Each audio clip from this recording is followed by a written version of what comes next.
You know what's one of the biggest mistakes I see people make in relationships? They start competing for someone's attention, as if love is a game of who can be noticed first. When you do that, you hand over your power. You start operating from fear. You start thinking, if I don't keep impressing him, he's going to get bored. If I don't keep showing up in his inbox, he's going to forget I exist. But here's the truth. When you fight for someone's attention, you're telling them, without words, I believe your time and validation are more valuable than mine. And once that dynamic is set, you'll always be chasing, not choosing. The goal is never to win his attention. The goal is to be the kind of person whose energy, lifestyle, and boundaries make people want to give attention without you asking. When you stop chasing, you stop being desperate. And when you stop being desperate, you stop attracting crumbs. You start attracting people who see your worth without you waving a neon sign that says, "Pick me." Too many people step into dating with the silent goal of getting the other person to like them. They shape, shift, they bend, they overgive, all because deep down they believe approval is the prize. But here's the reality: when approval becomes your focus, self-respect quietly slips out the back door. You start saying yes when you want to say no. You start tolerating behavior that makes you uncomfortable just to avoid rocking the boat. And before you know it, you're not dating as yourself. You're dating as the version you think will win their interest. Self-respect is the ultimate filter in love. It's the invisible shield that protects your time, your boundaries, and your energy. When you lead with it, you're not afraid to say, "That doesn't work for me," or "I'm not okay with that." You stop apologizing for having standards because you know they're not walls to keep people out. They're doors that only open for the right ones. And here's the thing: the right person doesn't find those doors intimidating. They find them inspiring. Approval chasing often feels harmless at first. You reply instantly to texts. Even when you're busy, you cancel plans with friends to make room for him, even though he made last-minute arrangements. You brush off comments or actions that make you uncomfortable because you don't want to overact. But every time you ignore your needs in favor of his approval, you send yourself the message that his feelings matter more than yours. And that's the fastest way to drain your confidence. The people who truly value you won't require you to shrink to fit into their life. They won't make you choose between your dignity and their attention. That's why self-respect has to be your compass, because it keeps you from chasing someone who's only giving you breadcrumbs. When you know your worth, you'd rather be alone than in a situation where you're constantly negotiating for basic care and consistency. The irony is, when you stop chasing approval and start honoring your boundaries, you actually become more attractive. Confidence is magnetic. People notice when you have the courage to walk away from what doesn't serve you. They notice when you're not trying to sell yourself like a product, but instead showing up fully as you are. You go from trying to be chosen to being the one who chooses.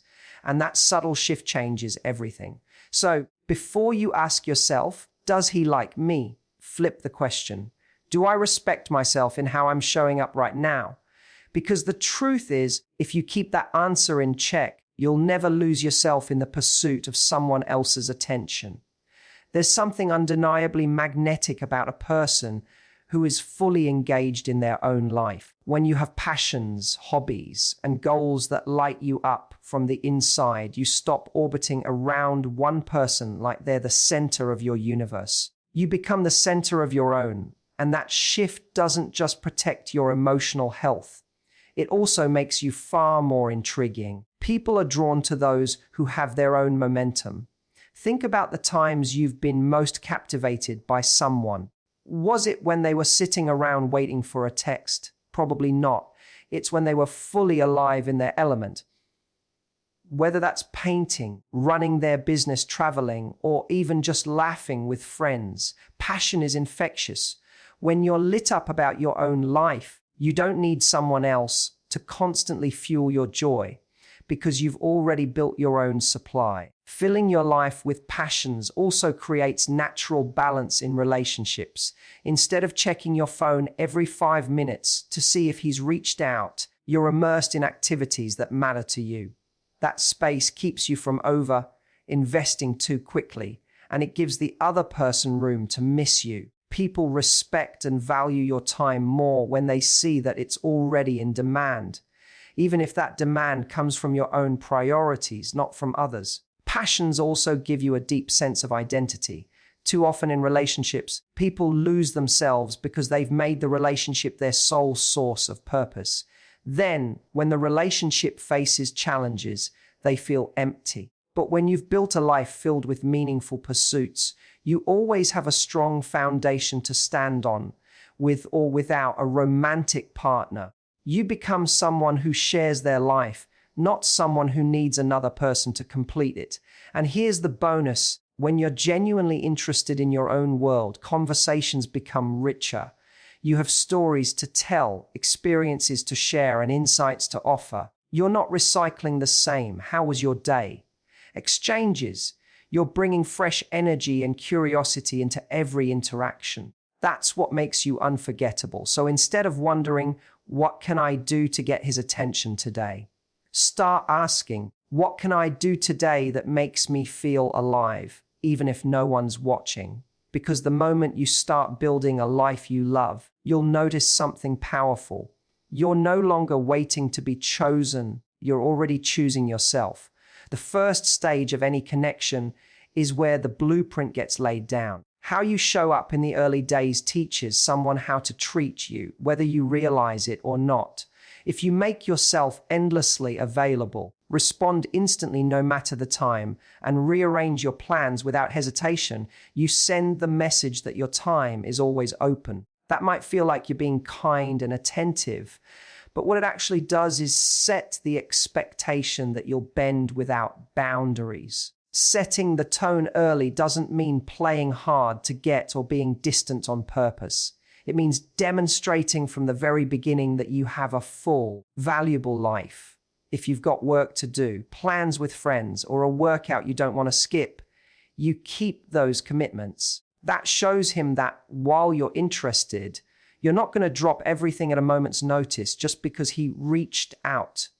The reality is, people often treat us based on the precedent we set. If you start off giving 100% access without requiring any real investment in return, it's very hard to reverse that dynamic later. But if you start off valuing your time, making thoughtful decisions about how and when you engage, you create an atmosphere of mutual respect. You show that your attention is a privilege, not a guarantee.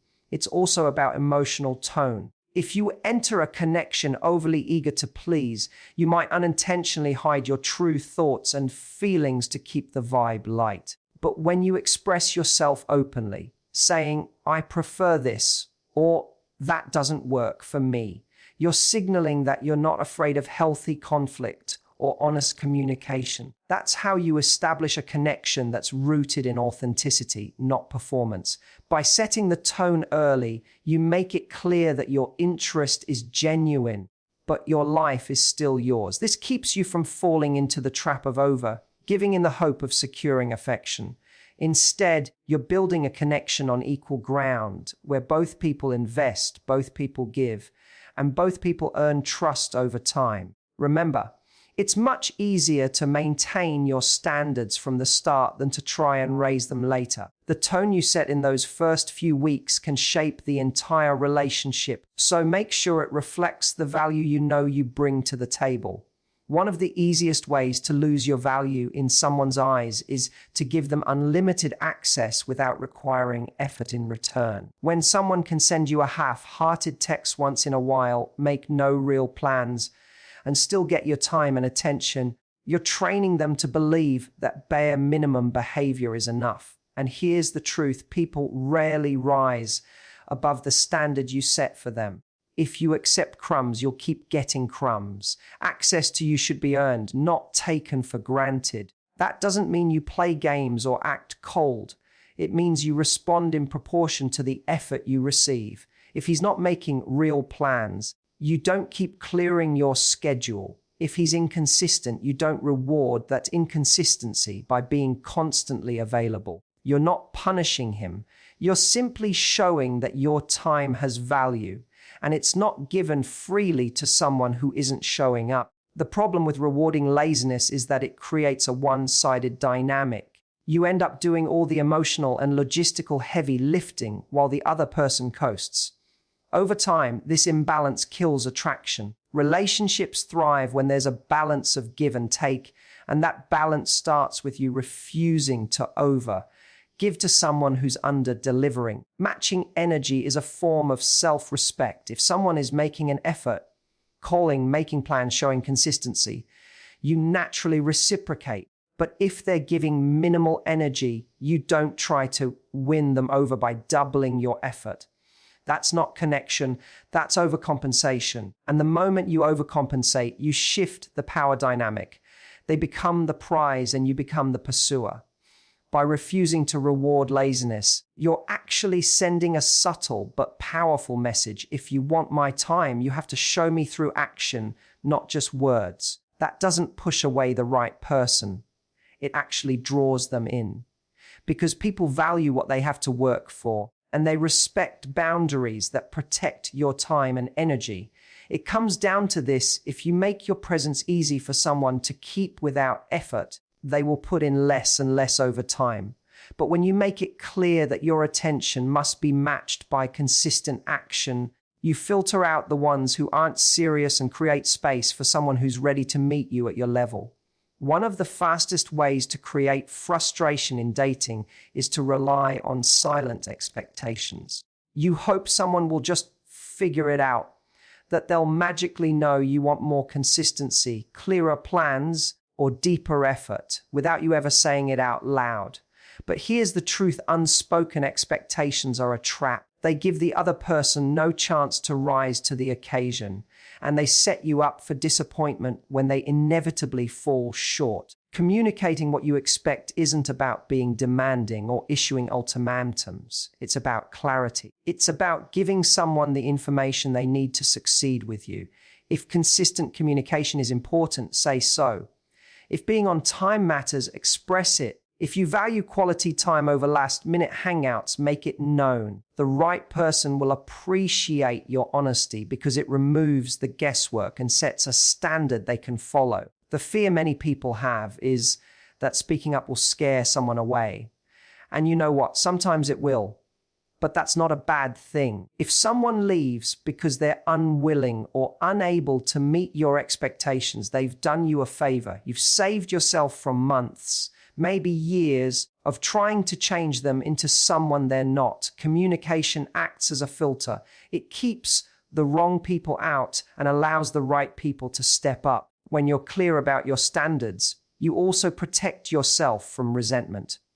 Too often, people bite their tongue about what's bothering them, then explode later when the behavior continues.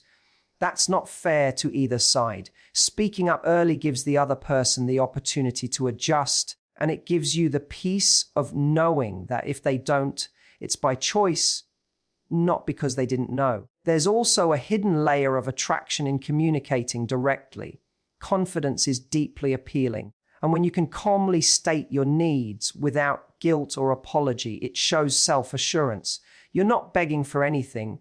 You're simply saying, this is the level I operate at.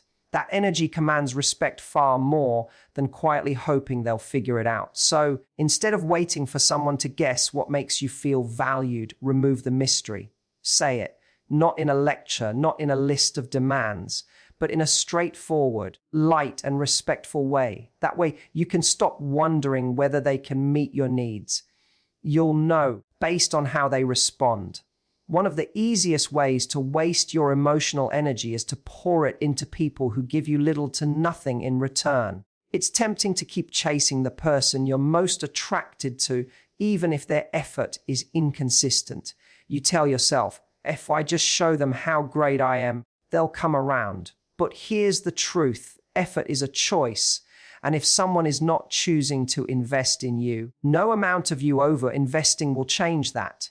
Healthy relationships operate on mutual investment. Both people contribute time, energy, and attention. Both show up not because they have to, but because they want to. And when you match someone's level of investment, you protect your emotional balance. If they're meeting you halfway, you step forward too. If they're pulling back, you stop running toward them and give them the space to either step up or step away. Investing only where you're invested in is a form of self-respect. It means you recognize that your energy is valuable and you refuse to give it away for free to someone who hasn't earned that level of access. You're not closing yourself off to love. You're simply creating a standard where love flows both ways. That's how you build something sustainable, not something that survives on one person's effort alone. This also shifts your mindset from scarcity to abundance. When you believe you have to cling to the one person you're most attracted to, you overlook the fact that there are countless people out there who could value you more. But when you stop over investing in someone who's not reciprocating, you make room for connections that actually have the potential to grow. It's important to remember that investment isn't just about big romantic gestures. It's about consistency. Does this person check in? Do they follow through on plans? Do they make space for you in their life without you having to fight for it? These small, everyday actions tell you far more about someone's interest than occasional bursts of attention when it's convenient for them. So, instead of focusing all your energy on making someone see your value, pay attention to who is already showing up for you. Invest more where you feel valued, appreciated, and prioritized, and let go of the ones who can't or won't match that energy. That's not being cold, it's being smart with your heart. One of the most powerful skills you can develop in dating is the ability to walk away before you've invested too much in the wrong situation. Too many people stay far longer than they should, hoping that mixed signals will eventually turn into clarity, or that inconsistency will somehow transform into stability. But the reality is, patterns you notice early on are usually the patterns you'll see again, just more amplified later. Walking away early doesn't mean you're impatient or unwilling to give something a chance. It means you're paying attention to red flags and mismatches before they cost you months or years of your life. If someone is already showing you they can't communicate, can't commit to plans, or can't respect your boundaries, staying longer won't suddenly teach them how. In fact, the longer you stay, the more you teach them that you'll tolerate it. This is why having clear deal breakers is essential. If you know you need consistency, emotional availability, or shared values, then the moment those things are missing and there's no willingness to work on them, you can step away with confidence. You're not walking away from what could be. You're walking away from what already is, that doesn't align with your standards. The ability to walk away also shifts the balance of power in a relationship. Instead of being afraid to lose someone, you move with the belief that you cannot lose what's truly meant for you. That mindset keeps you from clinging to someone out of fear and instead allows you to choose from a place of strength. People sense that energy, and ironically, it often makes them respect you more. It's important to remember that walking away isn't about punishing someone or trying to make them chase you. It's about protecting your own emotional health and time. You don't owe unlimited chances to someone who's showing you they're not ready or willing to give you what you need. Stepping back is simply saying, this isn't working for me, and I'm not going to keep myself in something that drains me. When you normalize walking away early, you stop seeing endings as failures. You start seeing them as self-preservation. And in that shift, you protect the most important thing you have in dating, your ability to be ready, open, and available for the right person when they come along. There's a side of you that's warm, affectionate, deeply giving, and maybe even a little vulnerable. The part of you that goes all in when you feel safe. But not everyone deserves immediate access to that version of you. Too often, people give their very best to someone they barely know, hoping it will make the other person commit faster. What it usually does instead is create an imbalance. where one person is reaping the benefits of your love without having put in the effort to truly earn it. Making someone earn the special version of you isn't about playing games or withholding affection just to manipulate interest. It's about pacing your emotional investment so it matches the other person's actions. When you give too much too soon, you're essentially handing over the prize before they've even run the race. But when you allow someone to gradually earn your trust, attention, and intimacy, you create a natural progression that deepens attraction and respect. This approach also acts as a filter. The people who are just looking for instant gratification will get frustrated and disappear. And that's exactly what you want. The ones who are serious will lean in, stay consistent, and show you through time and effort that they're worth your emotional energy. That way, you're not constantly wondering whether someone's interest is real because you've given them the space to prove it. It's important to understand that the special version of you is not just about romance. It's your emotional availability, your time, your trust, and the little details you give when you're invested in someone. If you pour all of that into a person before they've demonstrated that they can value it, you risk creating a dynamic where they see your presence as something they didn't have to work for, and therefore something they don't need to protect. Pacing yourself also allows the relationship to build on solid ground. When someone earns your trust step by step, they appreciate it more. It creates a mutual sense of value. You value them for their consistency and effort, and they value you because they understand your love isn't given lightly. That balance creates a foundation for something lasting. So instead of rushing to give someone the very best parts of you right away, hold space for the process. Let them earn your kindness, your time, your heart, not because you're guarded, but because you know your worth, and you refuse to give it to someone who hasn't proven they're ready to hold it.